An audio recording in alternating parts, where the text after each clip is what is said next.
हिंदी और पर्यावरण से। हिंदी और पर्यावरण में देखेंगे 30 क्वेश्चन, यानी कि कुल मिलाकर 60 क्वेश्चनों को देखेंगे जो ये पेपर में आप लोगों को संभवतः इसमें से पूछा जा सकता है। आइए देखते हैं हिंदी से। सबसे पहले देखते हैं हिंदी गद्यांश से, अपठित गद्यांश से हम व्याकरण से। तो निर्देश है, निम्नलिखित गद्यांश को पढ़कर सबसे उचित विकल्प का चयन करें। गद्यांश दिया है, आधुनिक युग में तकनीकी और एआई कृत्रिम बुद्धिमत्ता ने शिक्षा के क्षेत्र में क्रांति ला दी है, लेकिन नैतिक मूल्यों और गुरु शिष्य के आत्मीय संबंध का स्थान कोई मशीन नहीं ले सकती। शिक्षा का वास्तविक उद्देश्य केवल ज्ञान अर्जन नहीं बल्कि चरित्र निर्माण भी है। ये क्या है? ये हम लोगों को अपठित है। इस अपठित से 10 प्रश्न पूछे गए हैं, जिसमें से प्रश्न है। प्रश्न को देखें। प्रश्न 1 है, क्रांति शब्द में कौन सा संज्ञा भेद है? तो क्रांति शब्द में कौन सा संज्ञा भेद होगा? ये हो जाएगा भाववाचक संज्ञा। ऑप्शन बी से हो जाएगा भाववाचक संज्ञा। प्रश्न 2 है, ज्ञान अर्जन का सही संधि विच्छेद क्या होगा? ज्ञान अर्जन में कौन सा सही होगा? ऑप्शन ए से हो जाएगा ज्ञान प्लस अर्जन। ऑप्शन ए से हो जाएगा ज्ञान अर्जन। ऑप्शन ए सही होगा। प्रश्न 3 है, प्रयुक्त कृत्रिम शब्द का सही विलोम क्या है? प्रयुक्त कृत्रिम शब्द का सही विलोम, यानी कि जो गद्यांश में दिया है, प्रयुक्त कृत्रिम शब्द का सही विलोम क्या होगा? तो कृत्रिम जो बनाया हुआ होता है अपने हाथों द्वारा, तो कृत्रिम का विलोम हो जाएगा प्राकृतिक, यानी कि प्रकृति द्वारा बनाया हुआ। ऑप्शन बी सही होगा। प्रश्न 4 है, चरित्र निर्माण में कौन से समास है? तो चरित्र निर्माण में कौन से समास है? ऑप्शन सी से हो जाएगा तत्पुरुष समास। प्रश्न 5 है, मशीन शब्द भाषीय दृष्टि से किस वर्ग में आता है? मशीन जो शब्द है यह भाषीय दृष्टि से किस वर्ग में आता है? ये आता है ऑप्शन डी से हो जाएगा देशज भाषा में। ऑप्शन डी से हो जाएगा देशज भाषा। प्रश्न 6 है, कवि का स्त्रीलिंग रूप क्या होगा? कवि का स्त्रीलिंग क्या होगा? ऑप्शन ए से हो जाएगा कवित्री। ऑप्शन ए सही कवित्री। प्रश्न 7 है, वह अचानक रो पड़ा, इस वाक्य में अचानक क्या है? वह अचानक रो पड़ा, इस वाक्य में अचानक जो शब्द है यह क्या है? तो ऑप्शन बी सही हो जाएगा। ऑप्शन सी सही हो जाएगा रीतिवाचक क्रिया विशेषण हो जाएगा। ऑप्शन सी सही होगा। प्रश्न 8 है, अनल और अनिल का सही अर्थ युग्म चुनिए। अनल और अनिल, तो अनल का मतलब होता है आग होता है और अनिल का अर्थ होता है हवा। तो ऑप्शन सी सही हो जाएगा, सॉरी ऑप्शन बी सही हो जाएगा आग और हवा। प्रश्न 9 है, जो सब कुछ जानता हो के लिए एक शब्द क्या है? जो सब कुछ जानता हो, तो ऑप्शन बी सही हो जाएगा सर्वज्ञ हो जाएगा। ऑप्शन बी सही सर्वज्ञ। प्रश्न 10 है, चमचमात चंचल नयन बीच घूंघट झट छीन में कौन से अलंकार है? तो ऑप्शन ए से हो जाएगा अनुप्रास अलंकार हो जाएगा। प्रश्न 11 है, निम्नलिखित में से कौन सा वर्ण मूर्धन्य है? तो मूर्धन्य तो ऑप्शन बी से हो जाएगा ट। ट क्या है? मूर्धन्य है।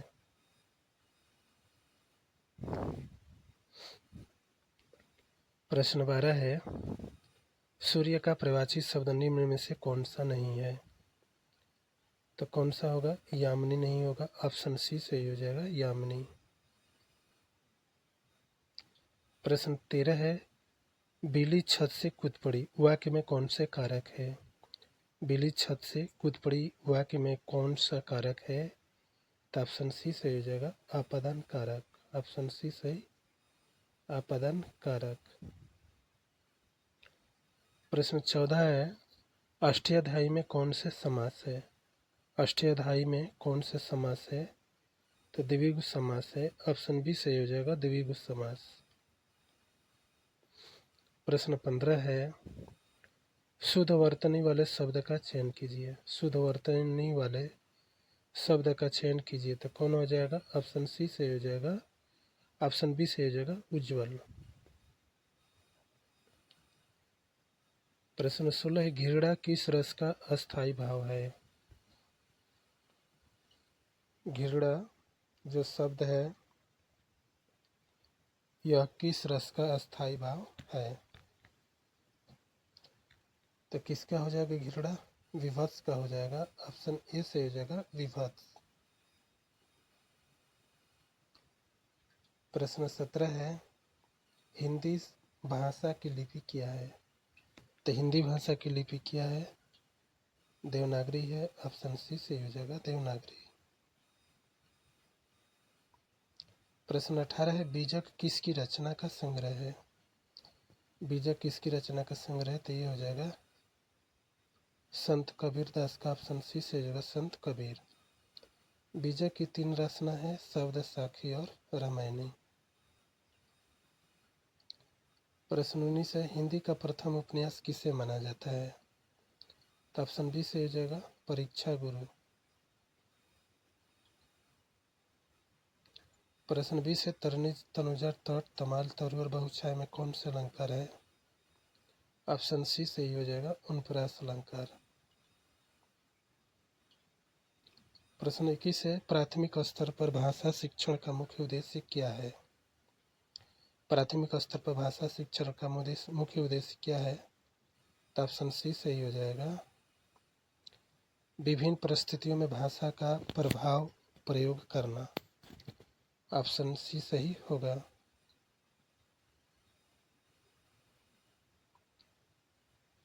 प्रश्न 20 है, भाषा अर्जन और भाषा अधिगम में मुख्य अंतर क्या है? भाषा अर्जन और भाषा अधिगम में मुख्य अंतर क्या है? तो ऑप्शन बी से हो जाएगा, स्वाभाविक और परिवेश का।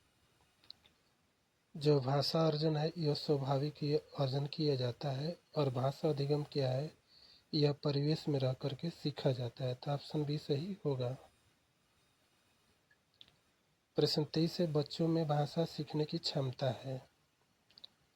बच्चों में भाषा सीखने की क्षमता क्या है? तो ऑप्शन ए सही हो जाएगा, जन्मजात होती है। ऑप्शन ए से हो जाएगा, जन्मजात।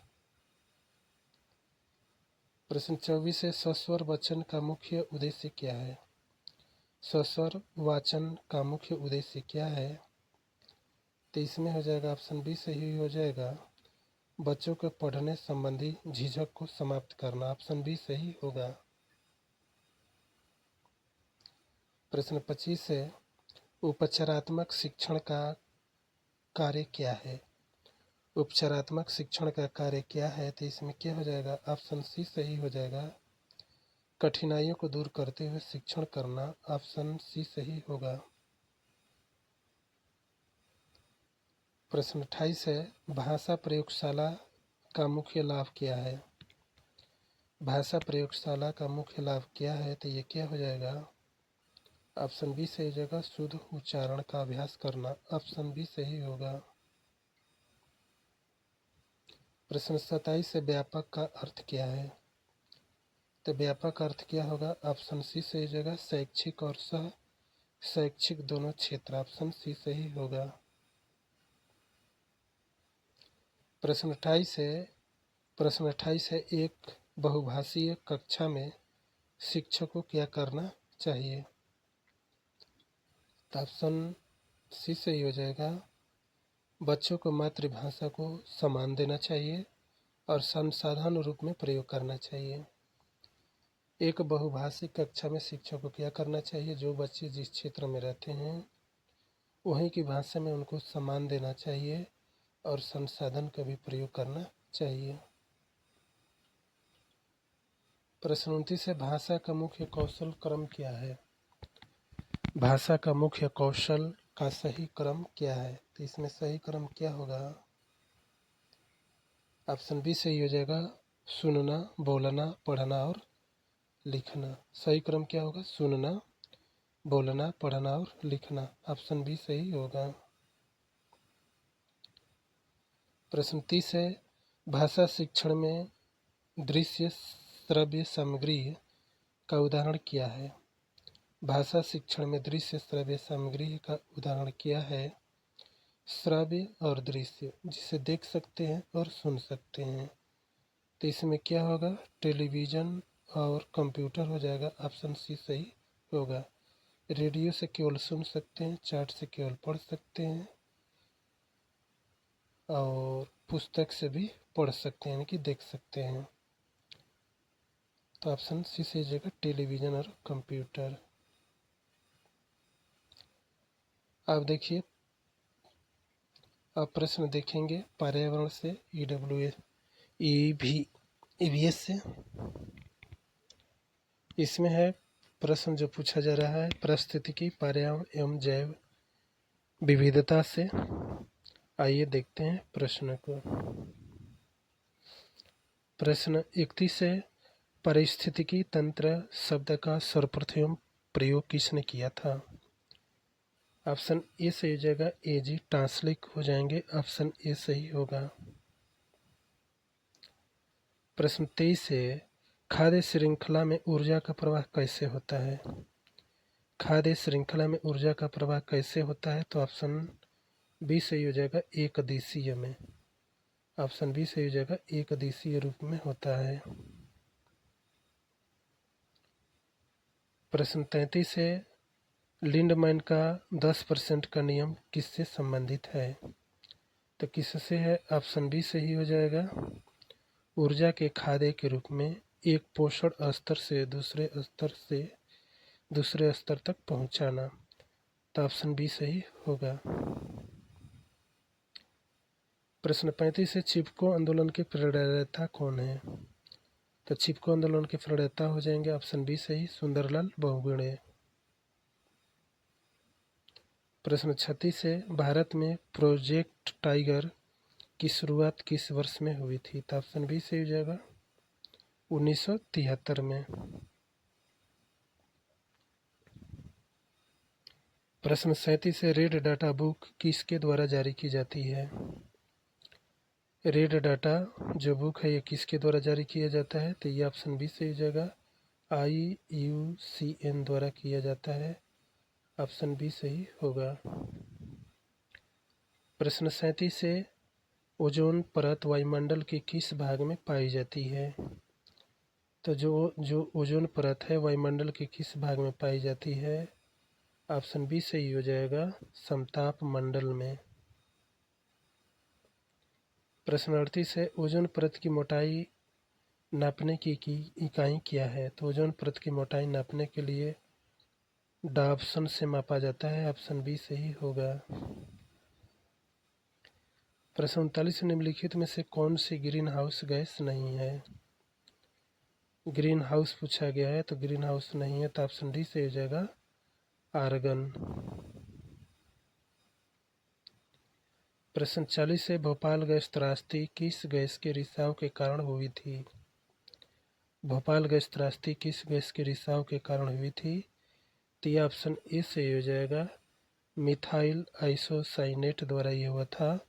कब हुआ था? 1984 में। ऑप्शन ए सही होगा।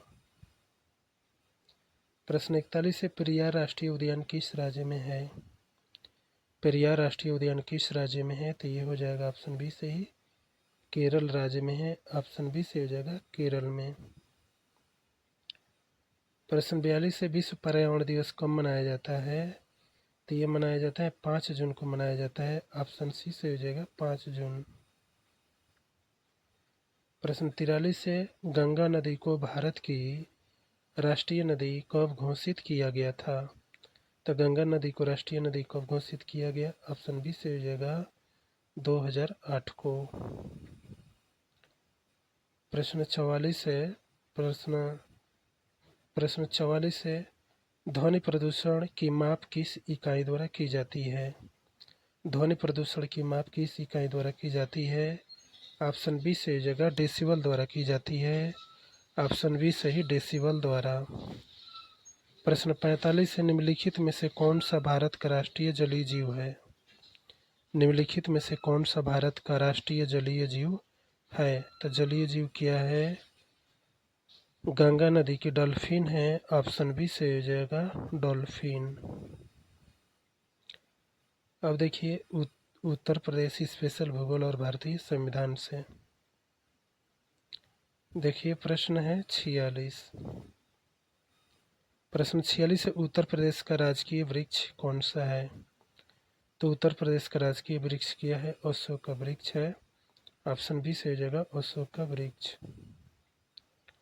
प्रश्न 47 है, दुधवा राष्ट्रीय उद्यान उत्तर प्रदेश के किस जिले में है?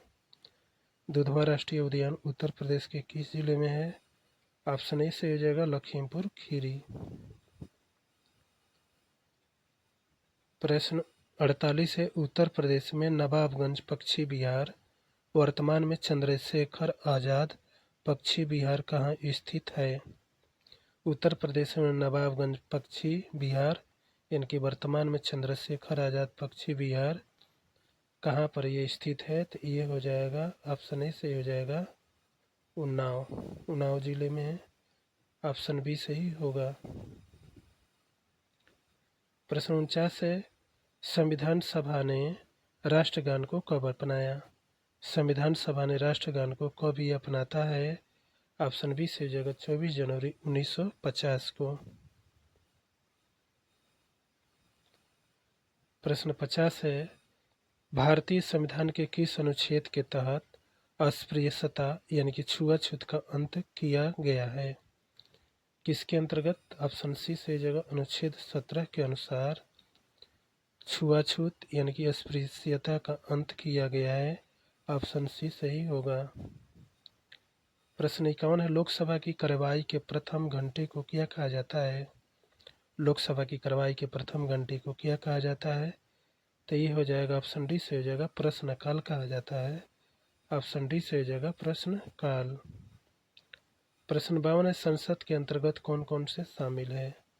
संसद के अंतर्गत कौन कौन से शामिल है? तो इसमें हो जाएगा राष्ट्रपति, लोकसभा और राज्यसभा। तो कौन हो जाएगा? ऑप्शन बी सही होगा। प्रश्न 53 है, भारत में सरदा एक्ट किससे संबंधित है? तो भारत में सरदा एक्ट किससे संबंधित है? ऑप्शन ए से हो जाएगा बाल विवाह से संबंधित है। ऑप्शन ए से हो जाएगा बाल विवाह। प्रश्न 54 है, निम्नलिखित में से किस महाद्वीप को श्वेत महाद्वीप कहा जाता है? निम्नलिखित में से किस महाद्वीप को श्वेत महाद्वीप कहा जाता है? तो ऑप्शन बी से हो जाएगा अंटार्कटिका को कहा जाता है। ऑप्शन बी से हो जाएगा अंटार्कटिका। प्रश्न 55 है, बिहू भारत के किस राज्य का लोक नृत्य है? बिहू भारत के किस राज्य का लोक नृत्य है? ये हो जाएगा असम। बिहू किस राज्य का है? असम का है। ऑप्शन बी सही होगा।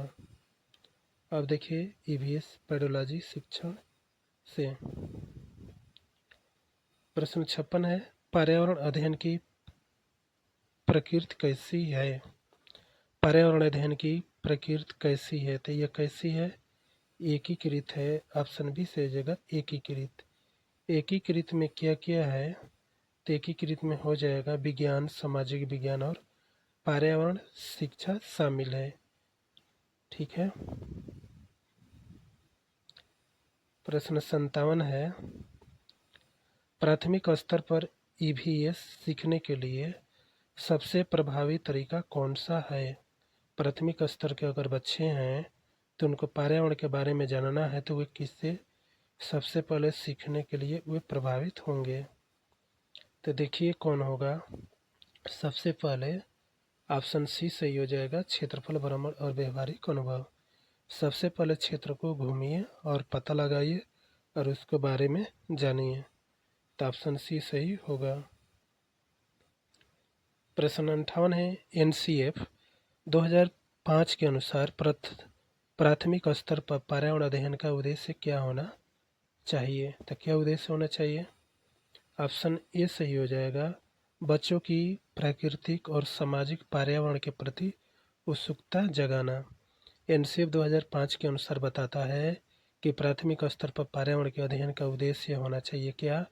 बच्चों के प्राकृतिक सामाजिक पर्यावरण के प्रति जागरूकता होना चाहिए। ऑप्शन ए सही होगा। प्रश्न 59 है, ईवीएस की कक्षा में कहानी सुनने को एक शिक्षण पद्धति के रूप में उपयोग करने का मुख्य कारण क्या है? तो मुख्य कारण क्या होगा? ईवीएस की कक्षा में कहानी सुनने को एक शिक्षण पद्धति के रूप में उपयोग करने का मुख्य कारण क्या है? ऑप्शन बी सही हो जाएगा, बच्चों की काल्पनिकता और संदर्भ के अनुसार सीखने की क्षमता को बढ़ावा देना। ऑप्शन बी सही होगा। और प्रश्न अंतिम है, प्रश्न 60 है, एक पर्यावरण शिक्षक के रूप में आप बच्चों को चिड़ियाघर ले जाने की योजना बनाते हैं, वहाँ कौन सी गतिविधि करने की अनुमति आप बच्चों को नहीं देंगे? अगर मान लीजिए पर्यावरण शिक्षक है और बच्चों को चिड़ियाघर ले जाते हैं, तो वह बच्चों को गतिविधि कौन से उसमें करने नहीं देंगे, ये बताया गया है। तो ऑप्शन हो जाएगा क्या? चिड़ियाघर के जानवरों के लिए भारी मात्रा में खाने की सामग्री ले जाना। ये हम क्या कर सकते हैं, इसको ले जाया नहीं जा सकता। जानवर की तस्वीर खींच सकते हैं, जानवरों को खाने की आदत देख सकते हैं कैसे खा रहा है। अपनी ड्राइंग बुक में जानवरों को चित्र भी बना सकते हैं। पूछा गया कि कौन से बच्चों का ये गतिविधि नहीं करनी चाहिए, तो ऑप्शन सी सही हो जाएगा, चिड़ियाघर के जानवरों के लिए भारी मात्रा में खाने की सामग्री ले जाना। ये ले जा नहीं सकते क्योंकि उनके सुरक्षा और स्वास्थ्य के कारणों पर वर्जित है। साथियों, हमारा वीडियो अच्छा लगे तो हमारे चैनल को लाइक करें, कमेंट करें और सब्सक्राइब करें। धन्यवाद।